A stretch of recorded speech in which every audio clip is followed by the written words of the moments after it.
అతను బాణం తీసి సంధించడానికి ఒక్క క్షణం ఆగాడు. అవును, కేవలం 14 ఏళ్లు అతనికి అప్పటికి. ఖచ్చితంగా అతని ముందున్న భయంకరమైన ఆకారం, అంటే ఒకప్పుడు మనిషిగా ఉండేది, అందంగా ఉండేది, ఒకరి కూతురుగా కూడా ఉండేది. అతను ఆగాడు, సంకోచించాడు, ఆ తర్వాత తన కర్తవ్యాన్ని నిర్వర్తించాడు. ఆ ఒక్క క్షణం జరిగిన సంకోచం ఉందే, అది రాముడు ఎలాంటివాడో మనకు చాలా స్పష్టంగా చెబుతుంది. అవును, అందుకే ఈరోజు మన ఈ లోతైన విశ్లేషణలో వాల్మీకి రామాయణంలోని బాలకాండలో దాగిన ఈ అద్భుతమైన ఘట్టాన్ని పరిశీలించబోతున్నాం. ఇది పదే పదే వినిపించే ఏదో ఒక సాధారణ కథ కాదు సుమా. ఏమాత్రం కాదు. ఒక యువకుడు తన జీవితంలో ఎదుర్కొన్న మొట్టమొదటి అతి పెద్ద నైతిక సందిగ్ధత ఇది. అంటే ఒక మారల్ డైలెమా అంటాం కదా, అలాంటిది అన్నమాట. సరే, మనం కథలోకి వెళితే రామలక్ష్మణులు విశ్వామిత్ర మహర్షి వెంట గంగా సరియు నదులు కలిసే చోట ప్రయాణిస్తారు. ప్రయాణించి ఒక భయంకరమైన, చాలా చీకటిగా ఉన్న అడవిలోకి ప్రవేశిస్తారు. అసలు ఆ అడవి వాతావరణం ఎలా ఉండేది, ఆ భయంకరమైన పరిస్థితులకు కారణం ఏమిటి అనేది ఒకసారి వివరంగా చూద్దాం. ఆ అడవిలోకి అడుగుపెట్టగానే రాముడికి కూడా ఒక వింతైన ఆందోళన, ఉద్విగ్నత కలుగుతుంది. అప్పుడు విశ్వామిత్రుడు ఆ ప్రాంతం వెనుక ఉన్న ఒక విషాదకరమైన చరిత్రను వివరిస్తాడు. అంటే ఆ అడవి ఎప్పుడూ అలా చీకటిగా ఉండేది కాదంటారా? అవును, ఎప్పుడూ అలా లేదు. ఒకప్పుడు అది దేవతలచే ఆశీర్వదించబడిన భూమి. మాలవ, అలాగే కరూష అనే పేర్లతో ఎంతో సుసంపన్నంగా వర్ధిల్లిన నగరాలవి. ఓహో, నగరాలుండేవన్నమాట అక్కడ. ఖచ్చితంగా. వృత్తాసురుడు అనే రాక్షసుడిని సంహరించిన తర్వాత ఇంద్రుడికి బ్రహ్మహత్యా పాతకం చుట్టుకుంటుంది గదా. అవును, విన్నానా కథ. ఆ పాప ప్రక్షాళన కోసం ఇంద్రుడు ఆ గంగా సరయూ నదుల సంగమంలో స్నానం చేసి ఆ ప్రాంతాన్ని ఎంతో పవిత్రమైన భూమిగా ఆశీర్వదించాడు. అద్భుతం. మరి అలాంటప్పుడు కాలక్రమంలో ఆ అందమైన ప్రదేశం ఒక దారుణమైన అరణ్యంగా ఎలా మారిపోయింది? దానికి కారణం తాటక అనే యక్షిణి. అంటే అగస్త్యముని ఇచ్చిన శాపం వల్ల ఆమె కొడుకు మారీచుడు ఇద్దరూ రాక్షసులుగా మారిపోయారు. శాపం వల్ల అలా మారారన్నమాట. అవును. అప్పటి నుండి ఆమె ఆ ప్రాంతాన్ని నాశనం చేయడం, ఆ దారిలో వెళ్లే ప్రయాణికులను తినేయడం, పవిత్రమైన యజ్ఞాలను ధ్వంసం చేయడం ప్రారంభించింది. ఇక్కడే నాకు పెద్ద సందేహం వస్తోంది. విశ్వామిత్రుడు సామాన్యుడు కాదు కదా. ఏమాత్రం కాదు, చాలా శక్తిమంతుడు. ఆయన తన తపోశక్తితో కొత్త స్వర్గాన్నే సృష్టించినవాడు. అలాంటి మహర్షి ఆ అడవిలోకి వెళ్లగానే తాటకను చూసి ఆమెను చంపేయ్, ఈ భూమిని రక్షించు అని రాముడిని ఎందుకు ఆదేశించాడు? మంచి ప్రశ్న. అంటే ఆయన తలుచుకుంటే ఆ రాక్షసిని ఒక క్షణంలో బూడిద చేయగలడు కదా. ఒక 14 ఏళ్ల కుర్రాడిని తలవెంట అంత దూరం తీసుకురావాల్సిన అవసరమేమొచ్చిందసలు? ఈ ప్రశ్న మనం పరిశీలిస్తున్న మూల గ్రంథాల్లో చాలా కీలకమైనది. విశ్వామిత్రుడు ఒకప్పుడు రాజు, కాని ఆ తర్వాత తన క్షత్రియ ధర్మాన్ని వదిలేసి బ్రాహ్మణ ధర్మాన్ని, తపస్సును స్వీకరించాడు కదా. అవును, బ్రహ్మర్షి అయ్యాడు. ఒక ఋషిగా ఆయన హింసకు దూరంగా ఉండాలి. తన తపోశక్తిని కోపావేశాలకు వాడకూడదు. అది ఒక నియమం అన్నమాట. అవును, కాని అంతకంటే ముఖ్యమైన కారణం మరొకటుంది. విశ్వామిత్రుడు ఇక్కడ పాలకులను తీర్చిదిద్దే ఒక గొప్ప పాత్ర పోషిస్తున్నాడు. అంటే రాముణ్ణి భవిష్యత్తు కోసం సిద్ధం చేస్తున్నాడా? ఖచ్చితంగా. భవిష్యత్తులో రాక్షస జాతి వల్ల ప్రపంచానికి రాబోయే అతిపెద్ద ముప్పు, ముఖ్యంగా రావణుడి రూపంలో ఉన్న ముప్పు ఆయనకు తెలుసు. ఆ ముప్పునెదుర్కోవడానికి ఒక పరిపూర్ణమైన యోధుడు కావాలి. అవును, ఒక గొప్ప నాయకుడు తయారు కావాలి. రాముడికిది కేవలం ప్రయాణం కాదు, ఒక శిక్షణా సమయం. ఆ శిక్షణలో మొట్టమొదటి ఆచరణాత్మక పరీక్షే ఈ తాటకవధ. అంటే ఇది కేవలం ఒక రాక్షసిని చంపడం గురించి కాదు, ఒక నాయకుణ్ణి తీర్చిదిద్దడం అన్నమాట. నిజమే. కాని ఇక్కడే ఒక ఆసక్తికరమైన సంఘటన జరుగుతోంది కదా. ఆ 14 ఏళ్ల రాముడు తన గురువు ఆజ్ఞాపించిన వెంటనే బాణం తీసి సంధించడు. అక్కడే ఆగుతాడు రాముడు. ఒక స్త్రీని చంపకూడదు కదా, నా శిక్షణ నాకు అదే నేర్పింది అంటాడు. కావాలంటే ఆమె ముక్కు, చెవులు కోసి అంగవైకల్యం చేసి ఆమెకు హాని చేసే శక్తి లేకుండా వదిలేస్తాను, కాని ప్రాణాలు తీయను అంటాడు. అవును, అతనిలో ఆ నైతిక సంఘర్షణ స్పష్టంగా కనిపిస్తోంది. ఇది చూస్తుంటే ఒక విషయం చాలా స్పష్టంగా అర్థమవుతోంది. మన జీవితాల్లో కూడా ఒక వ్యక్తిగత అనుబంధాన్ని లేదా ఎంతో కాలంగా ఉన్న ఒక పాత అలవాటును వదులుకోవాల్సి వచ్చినప్పుడు మనం కూడా గతాన్ని తలుచుకుని ఆగిపోతాం. అవును, దానికి ఉన్న సుదీర్ఘమైన సంక్లిష్టమైన గతాన్ని తలుచుకుని మనం కూడా ఇలాగే ఆగిపోతాం కదా. ఒకప్పుడు వారు మంచివాళ్లే కదా, ఒకప్పుడు అంతా బాగానే ఉండేది కదా అని ఆలోచిస్తాం. ఖచ్చితంగా అది సహజం. అలా ఆలోచిస్తూ ప్రస్తుత వినాశనాన్ని ఆపకుండా సరైన నిర్ణయం తీసుకోకుండా ఆగిపోవడం అనేది మన నిత్య జీవితాల్లో కూడా తరచుగా జరుగుతూనే ఉంటుంది. మీరు చెప్పిన ఈ పోలిక ఈ పరిస్థితికి సరిగ్గా సరిపోతోంది. కఠినమైన నిర్ణయాలు తీసుకునే ముందొచ్చే ఈ సంకోచం ఉందే, అది బలహీనత కాదు. మరేంటంటారో దాన్ని? అదొక నైతిక బాధ్యత. రాముడు గుడ్డిగా ఒక యంత్రంలా ఆజ్ఞను పాటించే వ్యక్తి కాదని అది నిరూపిస్తోంది. తన చర్యల పట్ల అతనికి ఒక జవాబుదారీతనం ఉందని అర్థమవుతోంది. అవును, ముఖ్యంగా ఒక ప్రాణం తీయడం పట్ల అతనికొక లోతైన ఆలోచన ఉంది. కాని విశ్వామిత్రుడు ఇక్కడే ఒక గొప్ప ధర్మ సూక్ష్మాన్ని వివరిస్తాడు. ఏం చెబుతాడు ఆయన? ఆ సంకోచం ఆలోచించడానికి సమయం ఇవ్వాలి, కాని తీసుకోవాల్సిన తక్షణ చర్యను ఏ దశలోనూ ఆపేయకూడదు అని బోధిస్తాడు. అంటే తాటక ఒకప్పుడు ఎవరైనా ఏ కారణం చేత ఆమె అలా మారినా ఇప్పుడు ఆమె ఎంచుకున్న మార్గం వినాశనకరమైనది అని చెప్తున్నాడు కదా. ఖచ్చితంగా. ఒక వ్యవస్థను కాపాడటానికి, సమాజ శ్రేయస్సు కోసం ఒక పాలకుడు కొన్నిసార్లు కఠినమైన నిర్ణయాలు తీసుకోవాల్సిందే అని ఆయన వివరిస్తాడు. అవును, ఈ నైతిక సందిగ్ధతను తొలగించడానికి విశ్వామిత్రుడు కొన్ని చారిత్రక ఉదాహరణలు కూడా ఇస్తాడు కదా మూల గ్రంథాల్లో.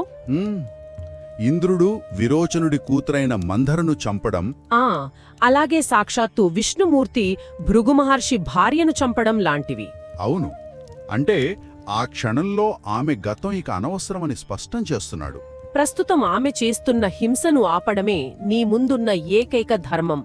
నీ వ్యక్తిగత నియమాల కంటే ప్రజల రక్షణ ముఖ్యమని చెబుతున్నాడు. నిజమే.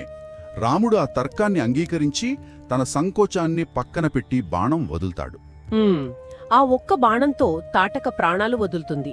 దాంతో ఆ అరణ్యానికి శాప విముక్తి లభిస్తుంది కదా.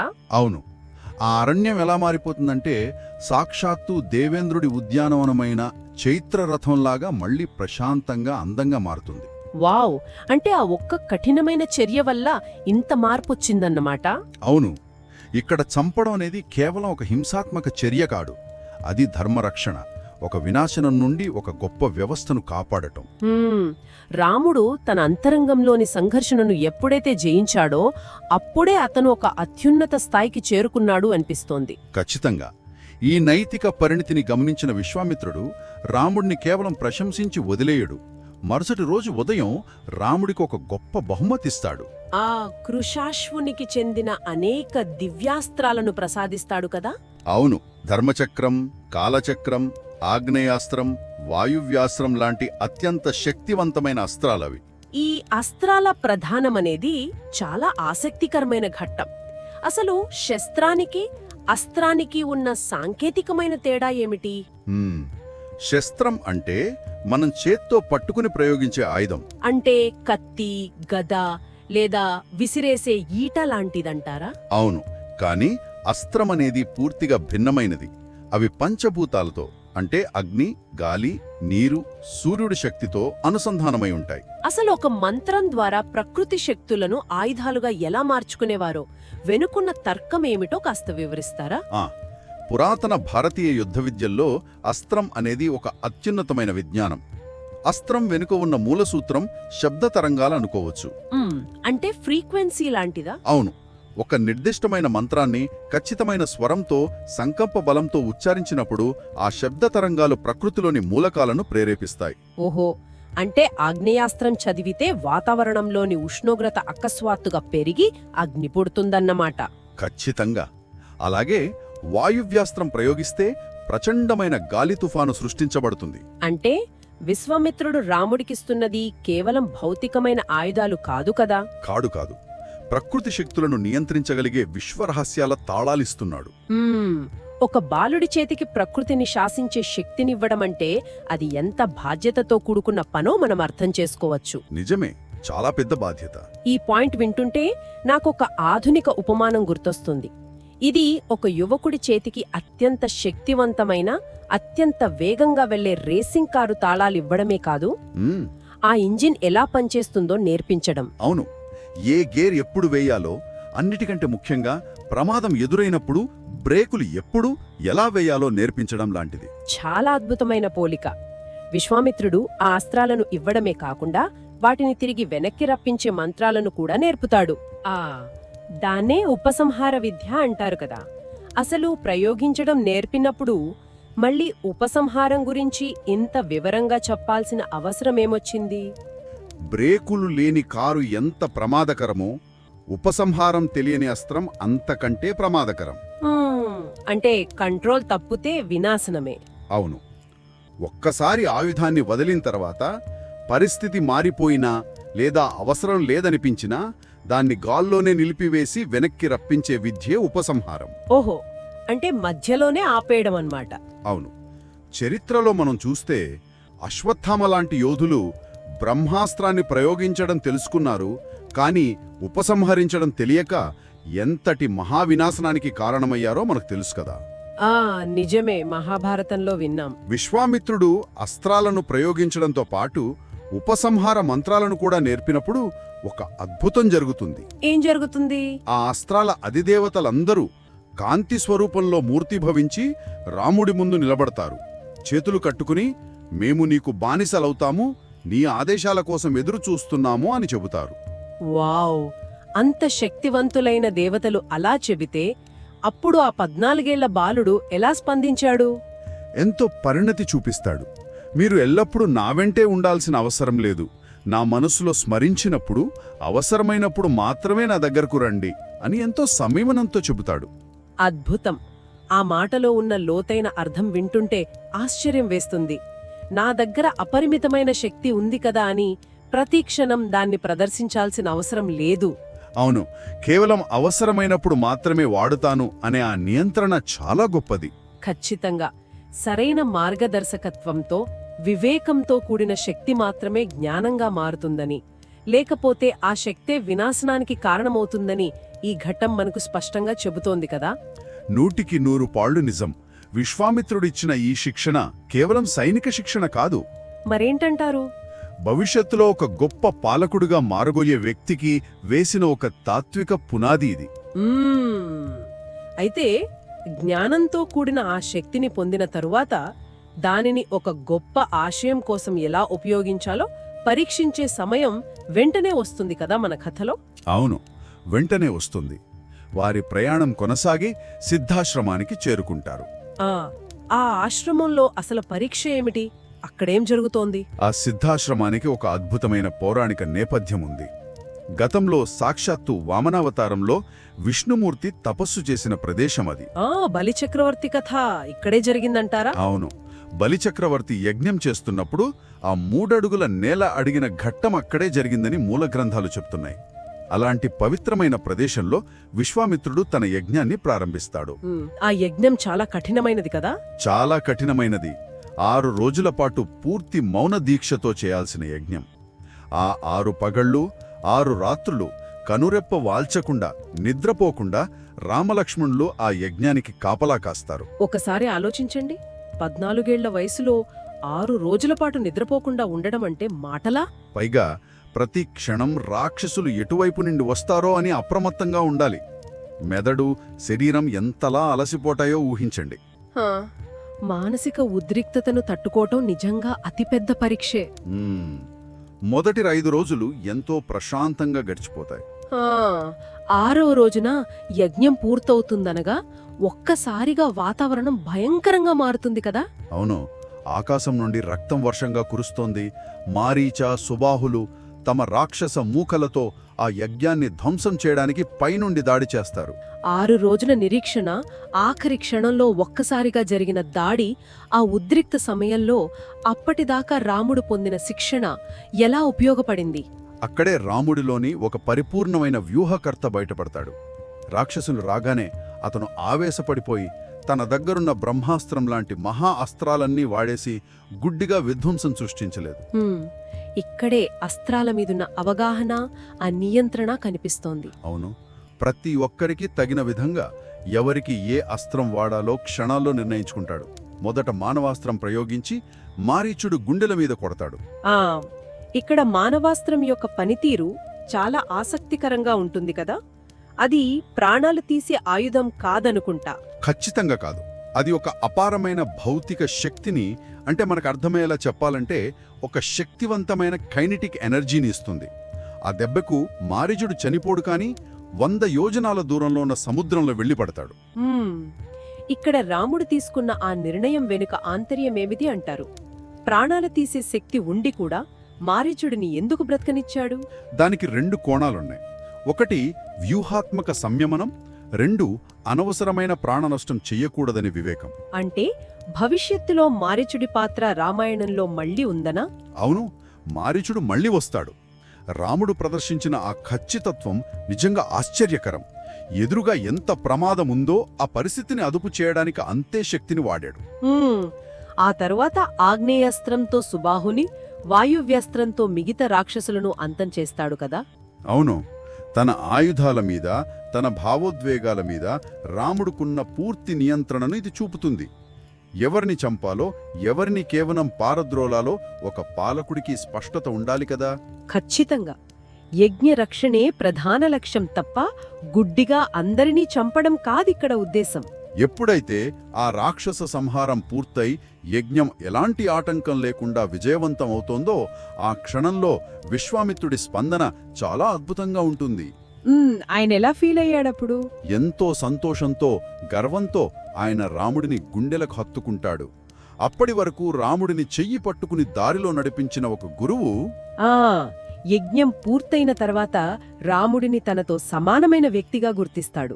ఖచ్చితంగా నీ కర్తవ్యాన్ని నువ్వు పరిపూర్ణంగా నిర్వర్తించావు అని సగర్వంగా అంగీకరిస్తాడు. ఒక శిష్యుడు తన గురువు అంచనాలను దాటి ఎదిగిన అత్యంత అద్భుతమైన క్షణం అది.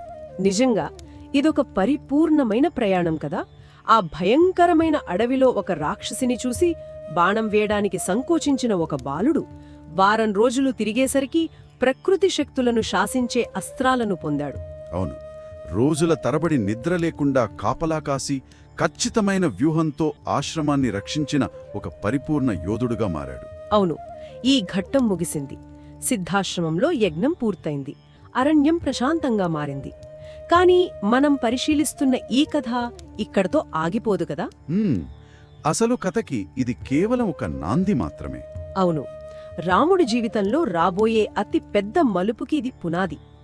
మరుసటి రోజు ఉదయం విశ్వామిత్రుడు ఆ యువరాజుల వైపు చూసి ఒక గురువులా ఆజ్ఞాపించకుండా ఒక సహచరుడిలా ఇలా అంటాడు. ఏమంటాడు? పదండి, ఇక్కడికి దగ్గర్లో మిథిల అనే నగరం ఉంది. అక్కడ జనక మహారాజు ఒక గొప్ప యజ్ఞం చేస్తున్నాడు. దేవుళ్ళు ప్రసాదించిన ఎవ్వరూ కనీసం ఎత్తలేనంత బరువైన ఒక అద్భుతమైన ధనుస్సు అక్కడ ఉంది. దాన్ని మీరు చూడాలని నేననుకుంటున్నాను అంటాడు. వావ్, భలే ఉత్కంఠభరితమైన మలుపిది. ఆ శివధనుస్సు, ఆ మిథిలానగర ప్రయాణం, సీతా స్వయంవరం. కథ ఇక్కడ నుండి ఒక కొత్త ప్రపంచంలోకి అడుగుపెట్టబోతోందని ఆ ఒక్క మాటతో అర్థమవుతోంది కదా. అవును, ఆ మిథిలానగర విశేషాలు, ఆ ధనుస్సు వెనుక ఉన్న రహస్యాలు తెలుసుకోవడం మరింత ఆసక్తికరంగా ఉంటుంది. ఖచ్చితంగా. సరే, మన ఈ విశ్లేషణను ముగించే ముందు మనం ప్రారంభంలో మాట్లాడుకున్న ఆ కీలకమైన పాయింట్ దగ్గరికి మళ్లీ వద్దాం. ఈ మూల గ్రంథాలలోని సంఘటనలను లోతుగా గమనించాక మనం మన జీవితాలకు అన్వయించుకోదగ్గ ఒక బలమైన ఆలోచనను మిగిల్చాలి కదా. అవును, ఒక వ్యక్తికి లేదా ఒక పరిస్థితికి ఉన్న సంక్లిష్టమైన గతం వల్ల లేదా వారి పాత జ్ఞాపకాల వల్ల మనం తీసుకోవలసిన ఒక కఠినమైన నిర్ణయాన్ని, చేయాల్సిన ఒక ముఖ్యమైన పనిని ఎప్పుడైనా వాయిదా వేస్తున్నామా అని ఆలోచించాలి. ఖచ్చితంగా ఆలోచించాలి. ఎందుకంటే ఆ సంక్లిష్టతను అర్థం చేసుకోవడం, ఒకప్పటి వారి మంచితనాన్ని గౌరవించడం అనేది ఒక ఎత్తైతే, ఆ గతాన్ని సాకుగా చూపిస్తూ చేతులు కట్టుకుని కూర్చోకుండా ప్రస్తుత పరిస్థితుల్లో ధర్మబద్ధంగా ఏ చర్య తీసుకోవాలో అది తీసుకోవడం అనేది మరో ఎత్తు. నిజమే. 14 ఏళ్ల ఆ యువకుడు ఆ చీకటి అడవిలో ఆగిన ఆ క్షణం, ఆ తర్వాత అతను తీసుకున్న ఆ కఠినమైన నిర్ణయం మనకదే నేర్పుతుంది కదా. అవును, దయ, అలాగే అవసరమైనప్పుడు తీసుకునే కఠినమైన చర్య, ఈ రెండూ పరస్పర విరుద్ధమైనవి కావు. ఆ సంక్లిష్టతను మనసులో ఉంచుకుంటూనే ఎక్కడ ఆగాలో, ఎక్కడ అడుగు ముందుకు వేసి తీరాలో తెలుసుకోవడమే అసలైన వివేకమంటారు.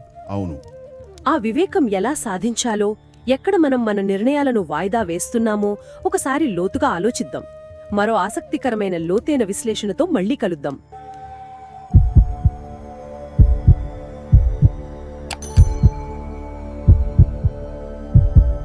Thank you so much for listening. If this story touched your heart, please do subscribe and press the bell icon